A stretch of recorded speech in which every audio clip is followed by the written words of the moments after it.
Good morning class 10. Today I am with our next topic, autotrophic nutrition. In the previous classes I have discussed about the different types of nutrition. Today we are going to start with autotrophic nutrition. Under this, as you know, our first topic is photosynthesis, right? So we will define it as the process by which green plants make or prepare their own food, that is glucose, from the inorganic material, carbon dioxide from air and water from soil with the help of roots, by using solar energy in presence of chlorophyll. Green pigment is called photosynthesis. So that is how we will define photosynthesis.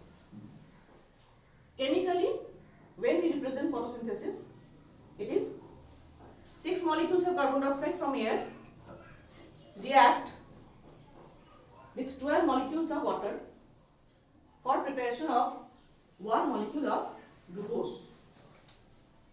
Formula C6H12O6. So, during preparation of 1 molecule of glucose, 6 molecules of oxygen is produced as byproduct and 6 molecules of water are also produced as byproduct. Oxygen is released out in the environment. Therefore, in the green leaf, in a green plant or tree, sunlight is the basic source, the major source of energy for preparation of food, right? So sunlight is absorbed by the green pigment chlorophyll. Location of chlorophyll is inside the chloroplast. Chloroplast, which is the green plastid, right, in the plant cell. You will read about it. So chlorophyll absorbs sunlight in the green leaf and it leads to the reaction of carbon dioxide and water inside the chloroplast molecule in a green leaf. Okay. So what are the major events in the process of photosynthesis? Now we will learn there are 3 major events in the process of photosynthesis. They are the 3 major events that occur during the process of photosynthesis in green leaf. Number 1, of course, it is absorption of solar energy by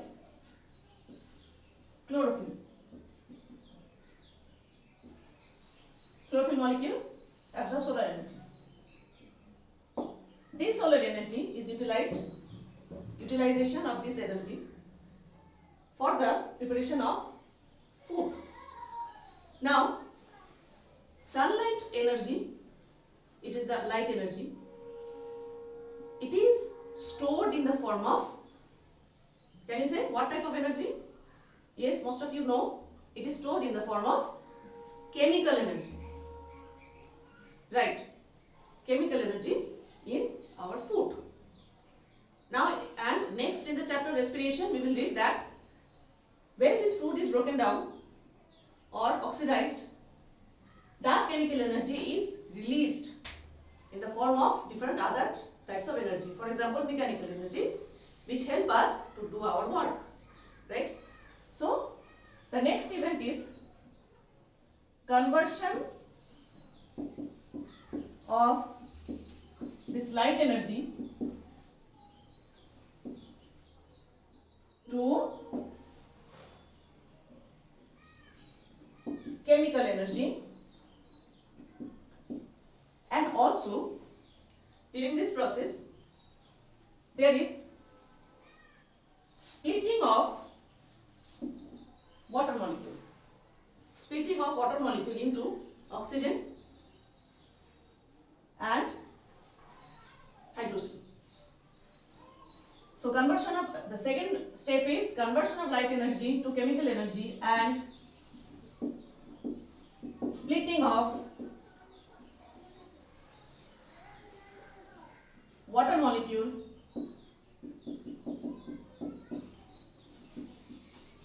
into hydrogen and oxygen. Hydrogen and oxygen. In the next step,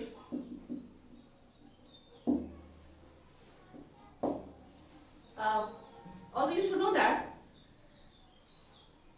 it's not necessary that the steps follow in a proper sequential manner one after the other.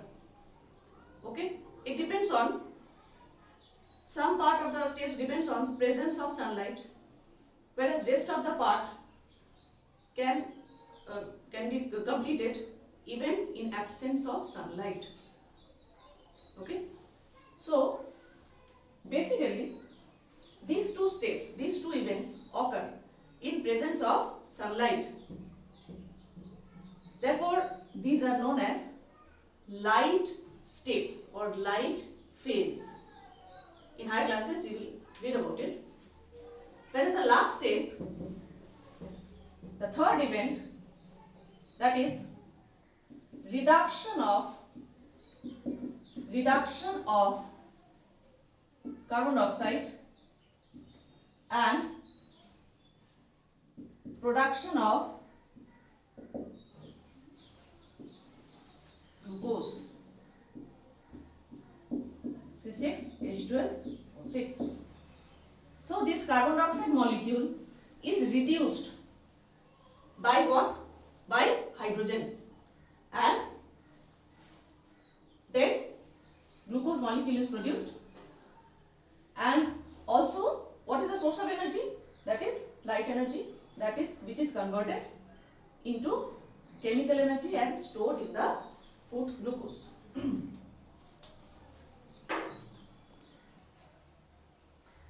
Our next topic is, what are the conditions that are necessary for the process of photosynthesis? Number 1, sunlight, of course, sunlight. Number 2, chlorophyll. Third, carbon dioxide and water. So sunlight, chlorophyll, carbon dioxide and water, these are the 4 conditions that are necessary for photosynthesis. Now we will learn one by one that how these are obtained. Sunlight, sun is the source of energy absorbed by the cells. In previous class, class 9, you have learned about tissue, plant tissue. You have read you have gone through the cross sections of stem, root, leaf, right? Now, in the section of a leaf, suppose this is a section of the leaf lamina, cut part of the leaf lamina, that is leaf blade. Now, if we observe a thin section of the green leaf, at the central part there is a midrib, right, which is the location of vascular bundle, that is vascular tissue. Not only midrib, the branch veins also carry vascular bundle, because water absorbed by the roots transported via stem through the top of the or tip of the leaves by the help of vascular tissue. That is, what are the 2 vascular tissue in the vascular bundle? Yes, you are correct. They are xylem and phloem. So in the vascular bundle there are xylem tissue and phloem tissue. Now, in the cross section of leaf, we know that leaf has 2 epidermis, upper epidermis, which is facing towards the upside of the leaf, and the beneath part is covered with lower epidermis. In between upper and lower epidermis, the space is occupied by the green colored mesophyll tissue.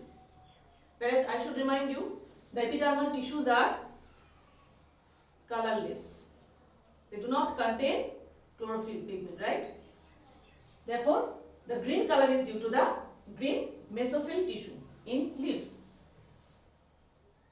it is due to the green mesophyll tissue, which are basically parenchymal tissue, right? These long rectangular cells facing towards the upper epidermis are palisade parenchyma, whereas the isodiametric cells which are facing to the lower epidermis are spongy parenchyma tissue. These tissues contain green pigment, chlorophyll inside the chloroplast. Therefore, these are the location of absorption of sunlight. As well as in the lower epidermis, there are the tiny pores called stoma, right? Each stoma is guarded by two guard cells. So, carbon dioxide is absorbed by the stoma, which are present in the lower epidermal part in a leaf. There are two guard cells which contain chlorophyll, so they are green in color, right? Chlorophylls are present in the guard cells, nucleus, and this opening and closing of stoma help in the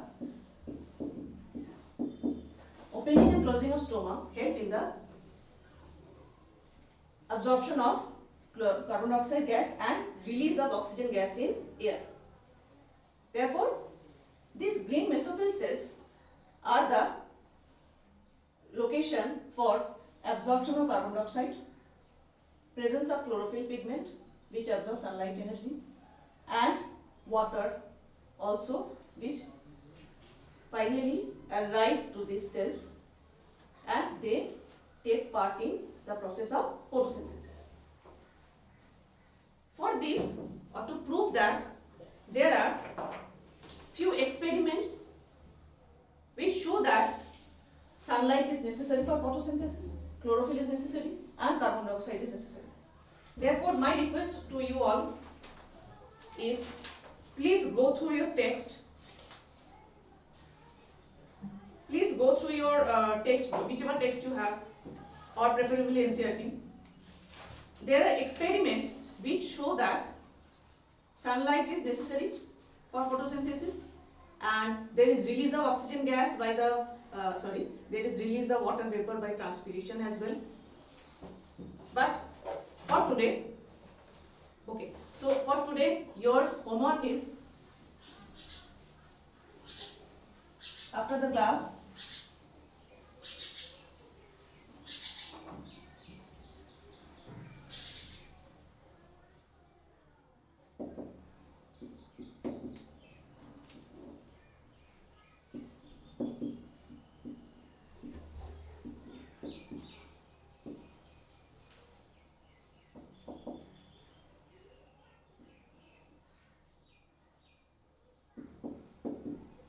write an experiment which shows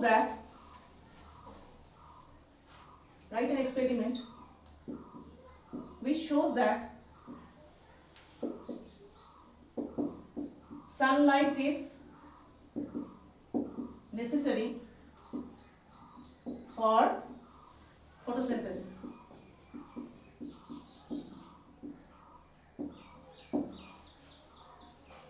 With diagram, with necessary diagram. Okay. Number 1 as well as number 2 and number 3. Write an experiment which shows that carbon dioxide is necessary, and write an experiment which shows that chlorophyll is necessary for photosynthesis. Okay. So after today's class, these 3 are your assignment as well as question answers from NCERT Science. For example, some questions from NCERT text, like what are the processes would you consider essential for maintaining life? Then what are the raw materials used for by an organism? What are the raw materials? Like in case of photosynthesis, these are carbon dioxide and water. Carbon dioxide and water are the raw materials. That is food. Okay. Next, what criteria do you use to decide whether something is alive? From the previous part, from the previous lesson. Okay. So after today's class, your assignment is please go through this experiment, write and prepare. Okay. Thank you very much. See you in the next class.